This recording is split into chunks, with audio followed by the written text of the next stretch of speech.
ஈழமக்கள் ஜனநாயக கட்சியினுடைய வாராந்த ஊடக சந்திப்பிலே மாவட்ட பொறுப்பாளரும் மாவட்ட ஒருங்கிணைப்பாளரும் இருவரும் கலந்து கொண்டு இன்று மீனவர்கள் எதிர்நோக்குகின்ற பிரச்சனை சம்பந்தமாகவும் மீனவர்களுக்கென்று வழங்கப்பட்ட எரிபொருள் நிரப்பு நிலையங்களுடைய சம்பந்தமாகவும் நாங்கள் வெளிப்படுத்த வேண்டிய தேவை எங்களுக்கு இருக்கின்ற காரணத்தினால் இன்றைய நாளானது தேசத்துக்கு மகுடம் திட்டத்தின் கீழ் இஃபாட் நிறுவனத்தினால் அமைக்கப்பட்டு கடற்றொழில் நீரிய வள திணைக்களத்தில் பாரப்படுத்தப்பட்ட மண்ணெண்ணெய் நிரப்பு நிலையம் சம்பந்தமான விடயங்களை நாங்கள் இன்றைக்கு இந்த ஊடக சந்திப்பில் தெரிவிக்க இருக்கின்றோம். உங்களுக்கு தெரியும், தேசத்துக்கு மகுடம் திட்டத்தின் கீழ் கடந்த அரசாங்கத்தினால் கிழக்கு மாகாணத்துக்கு மீனவர்களுடைய நலன் கருதி கிழக்கு மாகாணத்தினுடைய துறைமுகங்களை அண்மித்த பகுதியிலே 9 மண்ணெண்ணெய் நிரப்பு நிலையங்களை கையளித்தார்கள். கடற்றொழில் நீதிவள திணைக்களத்திடம் கையளித்தால் அதனுடைய பராமரிப்பும் அதனுடைய வருமானமும் மீனவர் சங்கத்துக்கு தான் என்பதனை எஃபாட்டினுடைய சுற்றறிக்கை தெளிவாக சுட்டிக்காட்டுகின்றது. சுற்று நிறுவனத்துக்கு அமைவாக அந்தந்த பிரதேசத்தில் இருக்கின்ற மண்ணெண்ணெய் நிரப்பு நிலையத்தினுடைய வருமானம் வாடகைக்கு கொடுத்தாலும் அது மீனவர் சங்கத்தினுடைய வளர்ச்சிக்காகத்தான் கொடுக்கப்பட்டிருக்கின்றது. இது இவ்வாறு இருக்க, கிழக்கு மாகாணத்திலே கொண்டு வரப்பட்ட 9 மண்ணெண்ணெய் நிரப்பு நிலையங்களிலே 7 மண்ணெண்ணெய் நிரப்பு நிலையங்கள் இறந்து கொட்டுப்பட்டு செயலிழந்து இருக்கின்றன. இதிலே பல திருட்டுகள் களவுகள் நடந்திருக்கின்றது. இதிலே முதலாவதாக கல்லாத்தில் இருக்கின்ற மண்ணெண்ணெய் நிரப்பு நிலையத்தினுடைய பம்ப் திருடப்பட்டிருக்கின்றது. இந்த கட்டிடத்தில் இருந்த கதவுகள், ஜன்னல்கள், பெறுமதிமிக்க பொருட்கள் அனைத்தும் திருடப்பட்டிருக்கின்றன. இந்த திருடப்பட்ட பொருட்கள் சம்பந்தமாக கடற்றொழில் நீரியவள திணைக்களத்தினுடைய பணிப்பாளராயிருந்த முன்னாள் பணிப்பாளராயிருந்த ருக்சான் குரு இப்போது கல்முனைக்கு இடமாற்றம் பெற்று சென்றிருக்கின்றார். இந்த பம்முகளும் கதவுகளும் பல கோடி ரூபான சொத்துகள் திருடப்பட்ட போது இவர் போலீசிலே எந்த விதமான முறைப்பாடும் போடவில்லை, எந்த விதமான சட்ட நடவடிக்கையும் எடுக்கவும் இல்லை. உயர் அதிகாரிகளுக்கு இவ்வாறான திருட்டு சம்பவம் நடைபெற்றிருக்கின்றது என்பதனை இவர் கூறவும் இல்லை. அப்படியாயின் இவர் இதை மறைக்க முற்படுகின்றார். இரண்டாவதாக, காத்தாங்குடி ஏத்துக்காலில் அமைந்திருக்கின்ற எரிபொருள் நிரப்பு நிலையமானது அங்கே பெரிய போட்டு இருக்கின்ற காரணத்தினால் அவர்களுடைய கோரிக்கைக்கேற்ப மண்ணெண்ணையும் டீசலும் அவர்களுக்கு வழங்கப்பட்டது. 2 பம்ப்களும் 2 டேங்களும் வழங்கப்பட்டு பல கோடி சொத்துகள் வீண்விரயமாக்கப்பட்டிருக்கின்றது. இந்த வீண்விரயமாக்கப்பட்ட போது உதவி பணிப்பாளராயிருந்த ருக்சான் குருஸ் என்பவர் இது வீண்விரயமாக்கப்படுகின்றது, சேதமாகின்றது என்பதற்கு எந்த விதமான நடவடிக்கையும் எடுக்காமல் இன்று இரும்புக்கு கூட விற்கலாத நிலையிலே அரசாங்கத்தினுடைய பல கோடி சொத்துக்கள் வீணடிக்கப்பட்டிருக்கின்றன. மூன்றாவதாக நிந்தவூரில் அமைக்கப்பட்ட மண்ணெண்ணெய் நிரப்பு நிலையத்தினுடைய பம்புகளும் இப்போதைய நிலையிலே திருடப்பட்டிருக்கின்றது. அப்போதைய காலங்களிலே மட்டக்களப்பு மாவட்டத்தில் இப்போதைய பணிப்பாளராக இருக்கின்ற சிவரஞ்சன் என்பவர் தான் கல்முனையில் இருந்தார். கல்முனையில் இருக்கும்போது 2 எரிபொருள் நிரப்பு நிலையங்களையும் அவர் இருந்த காலத்திலே இயக்குவதற்காக முயற்சி செய்யவும் இல்லை. இந்த களவாடப்பட்டது சம்பந்தமாக அவர் மேலதிகாரிகளுக்கு அறிவிக்கவும் இல்லை. போலீசில் அவரும் முறைப்பாடு செய்யவும் இல்லை. அதே போன்று பாலமுனை, மட்டக்களப்பு பாலமுனை அல்ல, அக்கரப்பத்து கங்கால இருக்கிற பாலமுனை, நிந்தவூர் கங்கால இருக்கிற பாலமுனையிலும் இன்னும் ஒரு மண்ணெண்ணெய் நிரப்பு நிலையம், பல கோடி சொத்துகள் அளிக்கப்பட்டு வீண்விரயமாக்கப்பட்டிருக்கின்றன. இந்த கடற்தொழில் நீரியவள உதவி பணிப்பாளர் இருவர்களுக்கும் எதிராக இன்று நான் லஞ்ச ஒழிப்பு ஆணைக்குழுவிலே முறைப்பாடு ஒன்றை பதிவு செய்கின்றேன். காரணம், இவர்கள் பல கோடி ரூபாய் சொத்துகள் திருடப்பட்ட போதும் அதுக்குரிய எந்த விதமான நடவடிக்கையும் திருடியவர்களை பிடிப்பதற்கு எந்த விதமான நடவடிக்கையும் எடுக்கவில்லை. அத்தோடு உங்களுக்கு தெரியும், 7 எரிபொருள் நிரப்பு நிலையங்கள் இவ்வாறு திருடப்பட்டு செயலிழந்து இருக்கிற நிலையிலே களுவங்கணியிலும் பாளையமடுவிலும் இயங்கிக் கொண்டிருந்த வேளையிலே நாடாளுமன்ற உறுப்பினர் ராசமாணிக்கன் சாணக்கியன் என் மீது கொண்ட காழ்ப்புணர்ச்சி காரணமாக களுவங்கணியில் இருக்கிற எரிபொருள் நிரப்பு நிலையத்தினுடைய மண்டல விநியோகத்தை தன்னுடைய அதிகாரத்தை பயன்படுத்தி தனக்கிருந்த சிறப்புரிமையை பயன்படுத்தி அந்த மண்டல விநியோகத்தை களுவங்கடியிலே துண்டித்து விட்டார். இதனால் பாரிய இழப்புகளை களுவங்கடி மீனவர் சங்கத்துக்கு ஏற்பட்டிருக்கின்றது. நான் களுவங்கடி மீனவர் சங்கத்துக்கு மாத வாடகையாக 30,000 கொடுத்து வந்தேன். ஒரு வருடத்துக்கு மேற்பட்ட காலமாக இந்த மண்ணெண்ணெய் விநியோகத்தை துண்டித்து வைத்திருக்கின்றார்கள்.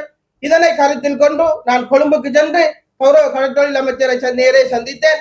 அதன் பின்னர் கௌரவ கடற்றொழில் நீரிய வளத்திணைக்களத்தினுடைய பணிப்பாளர் டைரக்டர் ஜெனரலை சந்தித்து எல்லா விதமான தெளிவுகளையும் அவர்களுக்கு கொடுத்து ஆவணங்களை காட்டிய போது ராசமாணிக்கன் சாணக்கியன் என்பவருக்கு நான் லஞ்ச ஒழிப்பு ஆணைக்குழுவை முறைப்பாடு செய்த காரணத்தினால்தான் அவருடைய சிறப்புரிமையை பயன்படுத்தி பொய்க்குற்றச்சாட்டை முன்வைத்து இந்த மண்டனை விநியோகத்தை துண்டிப்பதற்கு அபிவிருத்தி குழு கூட்டத்திலே முடிவெடுத்தார் என்பதை அவருக்கு நான் தெளிவாக கூறிய போது அதை அவர் ஏற்றுக்கொண்டு 2 மாதம் கால அவகாசம் தரும்படியாகவும் இதனை சம்பந்தமாக இங்குவாரி பண்ணிவிட்டு எனக்கு நல்ல ஒரு முடிவை அறிவிப்பதாகவும் கடற்றொழில் நீரியவர்கள் திணைக்களத்தினுடைய பணிப்பாளர் என்னிடத்திலே உறுதிமொழி அளித்திருந்தார். அதன் பின்னர் 2025 10ஆம் மாதம் 29ஆம் தேதி மீண்டும் களுவங்கடி எரிபொருள் நிரப்பு நிலையத்தினுடைய மண்ணெண்ணெய் விநியோகத்தை வளமைக்கு கொண்டு வருமாறு கடற்றொழில் நீரியவள திணைக்களத்தினுடைய உதவி பணிப்பாளராக தற்போது இருக்கிற ஸ்ரீரஞ்சன் என்பவருக்கு அவர் எழுத்து மூலமாக ஒரு ஆவணத்தை அனுப்புகின்றார். எனது வீட்டுக்கும் எழுத்து மூலமான ஒரு ஆவணத்தை அனுப்புகின்றார். இந்த களுவங்கடி எரிபொருள் நிரப்பு நிலையத்தை நான் கையேற்றும் போது அங்க மின்சாரம் கூட இல்லை. மின்சாரத்தை ஏற்கனவே நடத்தி சென்றவர்கள் நட்டத்தினால் மூடிவிட்டு மின்சார பட்டியலை கட்டாமல் சென்று விட்டார்கள். அதனுடைய செலவு 3,65,000 ரூபாய். நான் தான் அந்த 3,65,000 ரூபாயை கட்டி மின் இணைப்பை பெற்றுக்கொண்டேன். இதனால் சங்கத்துக்கு 30,000 ரூபாய் வருமானம் வந்தது. மீனவர்களுக்கான மண்ணெண்ணெய் பெறுவதிலும் அவர்களுக்கு சிரமம் இல்லாமல் நடத்தி கொண்டிருந்தேன்.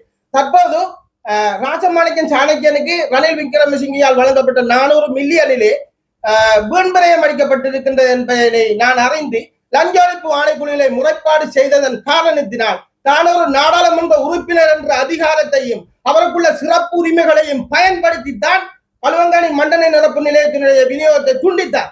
இதற்கு உடந்தையாக இருந்த மட்டக்களப்பு மாவட்டத்தினுடைய ஸ்ரீரஞ்சன் என்பவர் இவர் ஒரு தமிழரசு கட்சியினுடைய நெருங்கிய ஆதரவாளர். இவர் சாணக்கியனுடைய நிகழ்ச்சி நிரலுக்கு ஏற்ப செயற்பட்டு மீனவர்களுக்கான வருமானத்தையும் இழக்க வைத்து இந்த எரிபொருள் நிரப்பு நிலையத்தையும் மூடுவதற்கு இவர் முயற்சித்திருப்பதை நாங்கள் ஈழமக்கள் ஜனநாயக கட்சியாகி நாங்கள் வன்மையாக கண்டிக்கின்றோம்.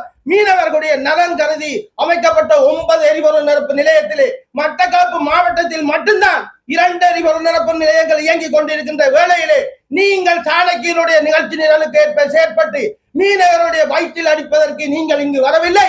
நீங்கள் கடற்றொழில் நீரியவள திணைக்களத்தினுடைய பணிப்பாளர் என்பதனை மறந்துவிடக் கூடாது. நீங்கள் சாணக்கியனுக்கு பணிப்பாளர் அல்ல, நீங்கள் மீனவர்களுடைய பணிப்பாளர் என்பதனை நீங்கள் மனதில் நிறுத்த வேண்டும். இந்த மண்டலை நிரப்பு நிலையத்தினை மண்டலை விநியோகத்தினை நீங்கள் துண்டித்திருப்பது பாரிய மனித உரிமை மீறல் என்பதனை நீங்கள் உணராமல் இருக்கின்றீர்கள். உணர்த்த வேண்டிய காலம் எங்களுக்கு இருக்கின்றது.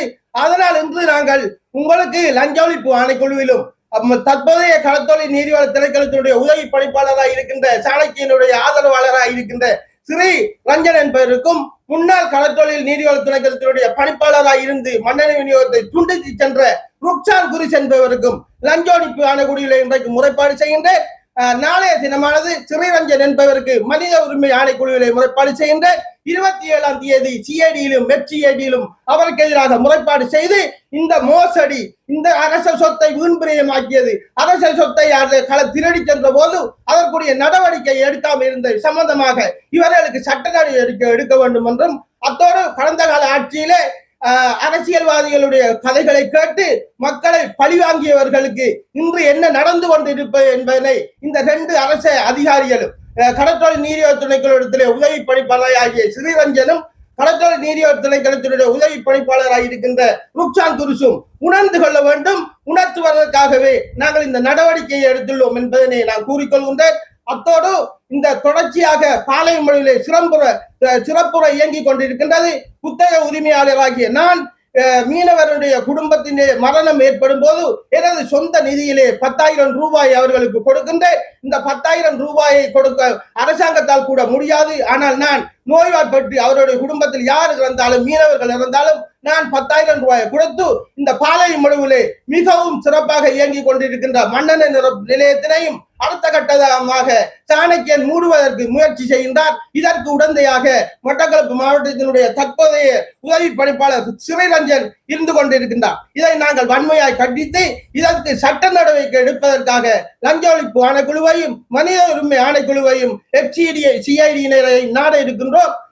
இவர்களுக்கு இது ஒரு படிப்பினையாய் அமைய வேண்டும் என்ற காரணத்திற்காகத்தான் நாங்கள் இவ்வாறு செய்கின்றோம். இன்று கல்லாத்தில் இருக்கின்ற எரிபொருள் நிரப்பு நிலையத்திலே பம்பெல்லாம் திருடி சென்ற போது இரவு வேளையிலே அங்க தகாத உறவுகள் அந்த கட்டடத்துக்குள் நடைபெற்றுக் கொண்டிருக்கின்றன. இவையெல்லாம் பார்த்து கொண்டிருக்கின்ற ஸ்ரீரஞ்சன் என்பவர் சாணக்கியனுடைய நிகழ்ச்சி நிரலுக்கு செயற்பட்டு இங்கு இயங்கிக் கொண்டிருக்கின்ற 2 எரிபொருள் நிரப்பு நிலையத்தினையும் மூடுவதற்கு முயற்சி செய்கின்றார். இவர்களுக்கு வேறு செக்டுகளில் இருந்து மீனவர்களுக்கான எரிபொருள் நிரப்பு நிலையத்தினை மூடுவதற்கு லஞ்சம் வழங்குகிறார்களோ என்ற சந்தேகம் எங்களுக்கு இருக்கின்றது. அதனால் துரித விசாரணையை மேற்கொள்ளுமாறு நாங்கள் இன்று லஞ்ச ஒழிப்பு ஆணைக்குழுவையும் FCID மனித உரிமை ஆணைக்குழுவினையும் நாட உள்ளோம் என்பதனை தெரிவித்துக் கொள்கின்றோம்.